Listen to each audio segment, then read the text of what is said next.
Hello and welcome to Guitar Godz Unleashed. Today on Guitar Godz Unleashed, 10 bands that Ynwie Malmsteen could have joined in the 1980s and 90s.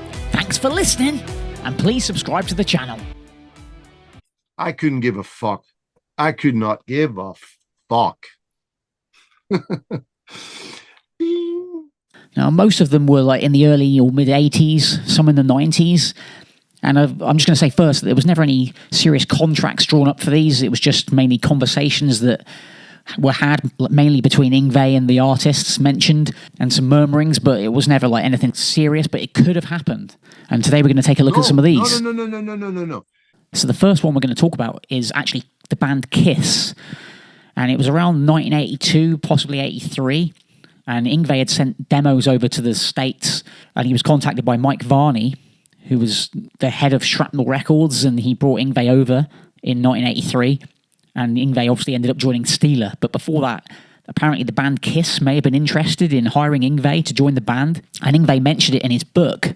And in an interview with Metal Talk, Ynwie said this. He said, "It's true that Kiss called. I mean, somebody from their camp called, and I don't know who. It might have even been Gene, since I know him now. I think it was their management who got my number, and I was only about 18 at the time. I got a call and the guy says, 'You're hot, you're really hot.' And I go, 'Gisn't hot?'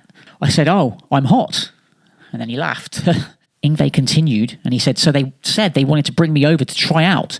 But first they asked if I was 6 foot tall. I said I was 192 inches since I didn't know fucking anything about metric. I'm 6'3", but they thought that meant I was 4 feet tall or something. So they didn't call back." Now, I think it's quite interesting because would Ynwie have worked well in Kiss? What do you think? I mean, it would have been great to have heard him in Kiss. I think he would have looked badass with the black and white makeup on and that and all the gear, but I don't think it would have lasted. I think if we'd got one album, it would have been fantastic and phenomenal, but I don't really think Ynwie would have lasted in Kiss. I mean, he would have clashed with Gene Simmons, I think, on a creative level and everything. I just don't think it would have worked. What do you think? Do you think it would have worked out? But, you know, we'll never know, but interesting. I do think Ynwie would have looked cool in that band though, and he would have ripped it up, really, and it would have been fantastic to have heard him on a Kiss album. So incidentally, Gene Simmons made a comment about Ynwie. He was talking about Eddie Van Halen and how great he is as a soloist. He said, "Oh, you can hear the melody and be able to hum it back instead of Ynwie nonsense.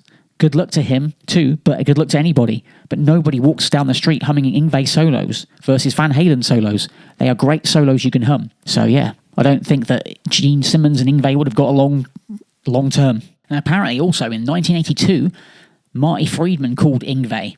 I'm not sure if that's true, but if Ynwie said it, around that time Marty Friedman was in the band Hawaii and he was in contact with Mike Varney and he was looking to put together something and he ended up doing Cacophony with Jason Becker. But that was a bit later. But apparently Marty Friedman contacted Ynwie Malmsteen, and he said in an interview in Guitar World, apparently, he said this was after his demo had been leaked in America. He said that the phone started ringing off the hook. Marty Friedman wanted to start a band with me. That's what he said. And he also said Night Ranger left a message. So that brings us to the next band, and it's Night Ranger. So yeah, around 1982, Night Ranger were forming, and Brad Gillis, I think he was off doing the Ozzy Osbourne gig. So they were looking for a guitar player, and apparently Yngwie's name was thrown into the mix there.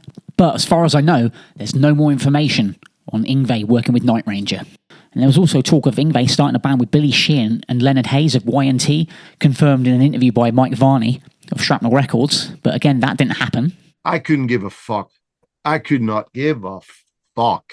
So someone else Yngwie could have worked with, I believe, in the 80s was Ronnie James Dio. Yngwie and Ronnie James Dio knew each other, and Dio in 1982 had seen Yngwie, I think it was in Steeler, and he was very impressed. And he chatted to Yngwie and they were friends. And Ynwie Malmsteen's favourite singer was Dio, apparently his favourite rock and metal singer. So this must have been a great dream for the young Swede who was now in America. And here he was hanging out with Ronnie James Dio, but they decided not to put a band together. Dio said that he only ever wanted Vivian Campbell, apparently, in his band, not Yngwie. I think Dio was probably, it must be to do with the ego thing. Dio didn't want to have another Richie Blackmore type thing like he did in Rainbow, and he wanted to be in control. They never ended up playing together in a band. Although in 1985, Yngwie did record on the Hearing Aid Stars track for Dio, which was released on New Year's Day 1986. the hearing aid thing. I think it was like rock and metal's version of the Band-Aid type thing. You know, Do They Know It's Christmas? It was like the rock and metal version of that, about famine in Africa. And Yngwie played on that track. He played a blistering solo on the Stars track, and Dio sang. That was really cool. And also after Yngwie had his accident in 1987 in his car crash in his Jag, he did play on stage with Dio when he came back at one of his shows in August 1987.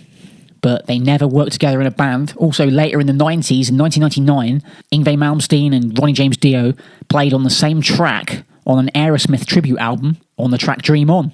Yeah, but they never actually played together in a band. But, I mean, if you listen to, like, Marching Out, 1985, the Malmsteen album, to me, that sounds like it would have been made for Ronnie James Dio. It sounds like he would have really done well on that album, even though Jeff Scott Soto did a great job. I think, imagine Dio singing songs like I Am a Viking, I'll See the Light Tonight, Soldier Without Faith, and all the other ones. I think it sounds made for Dio. Would have been great, but it just never happened. In an interview with Robert Cavuto of My Global Mind, Malmsteen said this about working with Ronnie James Dio. Ronnie and I had many late night talks about that. We knew we were both too hard-headed and both born leaders. I think we would have complemented each other well. We had such mutual respect for each other.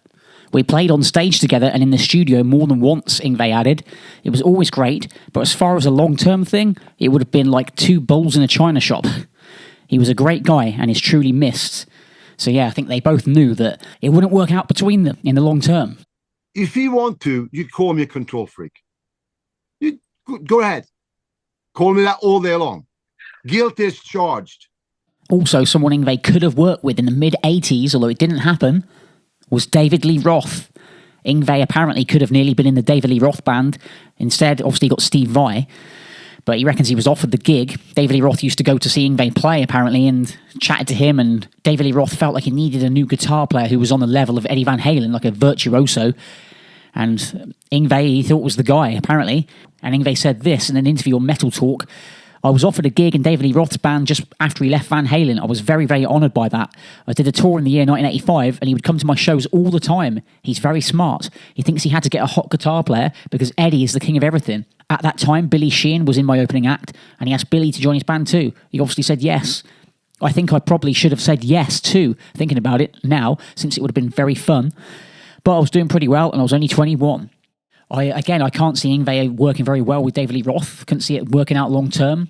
One album and a tour. I think that would have been it. What do you think? Do you think David Lee Roth and Yngwie would have worked well together? I think Steve Vai was a good fit for David Lee Roth at that time. I think that Eat 'em and Smile album was fantastic, and I think Steve Vai did a great job. And then obviously Jason Becker went into David Lee Roth's band later and did a great job. But yeah, what do you think? Also early in Yngwie's career, in 1982, apparently he was offered a chance to play in UFO with Phil Mogg. That's some fucking numbnut. He went to meet Phil Mogg, and apparently it was like on the same day as he met Graham Bonnet with Alcatrazz, but Yngwie ended up choosing Alcatrazz, but he could have gone into UFO. And he said something about the fact that he went to a barbecue and Phil Mogg was just being a bit awkward and wasn't answering his questions and stuff. This was according to Tally Savage, Yngwie's girlfriend, in an interview in the book As Above, So Below, the unauthorized biography of Ynwie Malmsteen. Tally Savage, Yngwie's ex-girlfriend, said this about the meeting with Phil Mogg. She said, we went to Phil's house for a barbecue and he was very nice, but he never got to the point. Yngwie wanted to play, but Phil didn't have a band or record deal. He seemed more inclined to drink beer, flip burgers and bullshit than actually get down to business. The hours went by and Yngwie asked him what the plan was. Phil always dodged the questions and ran away to get something when Yngwie asked a tough one. It was a very strange meeting. When we were about to have one picture taken, Phil went out and got a pile of phone books to stand on. He didn't want to look so short next to Yngwie. So Yngwie went to jam with Alcatrazz and Graham Bonnet and they played a few Rainbow songs, and then he decided to sign on with Alcatrazz instead of Phil Mogg's UFO. Then I formed a band called Alcatrazz. Yngwie said this in an interview with Metal Talk. He said, so I went to see Phil Mogg and he was super nice, but he didn't have his shit together. So I called Graham Bonnet back from Phil's house. They were not called Alcatrazz at the time. They were just starting out. And I said, okay, I would join their thing. So I think Yngwie did this because he had more creative control over the songs and stuff. And he didn't have to play other people's songs, but he didn't have to play UFO songs and be compared to Schenker. So he was happy to be in charge with the songwriting and the compositions and all that, you know. And that suited him. But obviously that didn't last. But Yngwie could have almost been in UFO. Now, someone else that Yngwie could have played with in the 1980s was Ozzy Osbourne. It was a possibility. Yes. But apparently he didn't actually ask Yngwie to do it. I mean, the management never asked Yngwie, but I think he was put on a short list as a consideration. Randy Rhoads died in March 1982. And then they got they had a couple of guitar players, and Brad Gillis went on the tour with them and stuff. And then they got Jakey Lee. And there's rumours that Jakey Lee may have only been a temporary guitar player until they got someone more permanent. And that could have been Ynwie Malmsteen. But they stuck with Jakey Lee for a couple of albums, obviously Bark at the Moon and The Ultimate Sin, and that didn't end well, as, but that's another story. But yeah, Yngwie possibly, I mean, what could have been even after Jakey Lee left in about, say, 86, 87, before they got Zakk Wylde. Yngwie may have been on a short list then, but Yngwie was too busy doing his own thing then. But yes, possibility that Yngwie could have worked with Ozzy Osbourne. Do you think Yngwie could have worked well with Ozzy Osbourne? Would have been interesting. Although I don't think Yngwie was too keen on Ozzy anyway. I think he always said about Black Sabbath that he preferred Dio with Black Sabbath than Ozzy.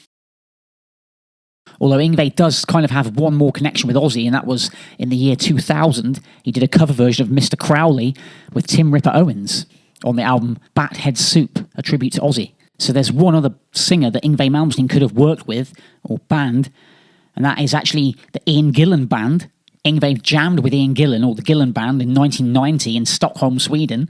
There is some footage from that gig on YouTube, and there's actually some interview footage with Yngwie and Ian Gillan backstage. And I'm sure if Yngwie left a good impression on Ian Gillan, maybe he would have been considered to be one of Ian Gillan's future guitar players. But I don't know if he was too impressed with Yngwie. What do you think? But Ian Gillan said this in an interview in 2009 on metalville.co.uk. It was an interview with Glenn Milligan. He said this about Yngwie. He said, I was doing a show, I was touring, Steve Morse was there, maybe 10 or 15 years ago, something like that, and he turned up. His roadie said, oh, can Yngwie come and jam? It was in his hometown, so that's Stockholm, Sweden. I arrived at the gig, and there he is, lying on my couch. He's drunk on my vodka. He's got about 3 stacks on stage. It was only a little gig, and I thought, what are you on about? And then the whole band, and he came on and started jamming. I mean, he was oblivious to the rest of us. So everyone left the stage and left him to it. And then he sort of looked around and ran out of steam, so we all came back. But we were watching, and the next few days on the tour bus were unbelievable, because every time anyone said anything, they'd flick a pick. We laugh. I just want to see if he still has this skill. So yeah, Ian Gillan was talking about that gig, I believe, in 1990, and Yngwie actually played again with Ian Gillan when he was in Deep Purple in 2009. He jammed on stage with Gillan with Deep Purple and Steve Morse, 2009 in Japan. They jammed again. But Yngwie was never considered to be a permanent guitar player for Ian Gillan or Deep Purple. And that actually brings us to Deep Purple, because in 1993, after Ritchie Blackmore left Deep Purple for the last time, and then Ian Gillan, he was in the band again then, after Jolene Turner, they got Joe Satriani to play guitar for the rest of the tour, but they didn't ask Yngwie, and that's kind of interesting. You think they would have asked Yngwie around that time. He was the perfect fit, surely, for that band. But, Yngwie had just played with Gillan in 1990. If he'd left a good impression, I think he would have been asked, but they didn't. They went for Joe Satriani. He goes again, I think. But Yngwie said this in an interview on Eon Music. He said, I got along with Ritchie Blackmore too, but Ian Gillan, for some reason, I did a show with him once, and we had the greatest time. It was a lot of fun. But then I did a tour with him a few years ago, and he didn't seem to like me a lot, so I don't know. So yeah, Ian Gillan, Deep Purple, Yngwie, never happened. But should it have happened? I decide when the smoke machine goes off. I decide what lights, the color's going to be in the front truss of the lighting. I decide exactly what's going to be the intro, what's going to not be the intro. I construct the whole show, the whole thing. And on. So yeah, there you go. Thanks for listening. That about sums it up. There's a load of bands that Ynwie Malmsteen could have possibly worked with. Are there any other ones that you think he could have worked with in the 1980s or 90s or even now? But Yngwie ended up doing his own thing, his own vision. His Rising Force band went his own way, did it his way. And yeah, thanks for listening. Please subscribe to the channel, leave a comment. What do you think? Thanks for listening to Guitar Godz Unleashed. I'll see you again soon. Yes. No. Guitar Godz Unleashed. I couldn't give a fuck. I could not give a fuck. I can give a fuck.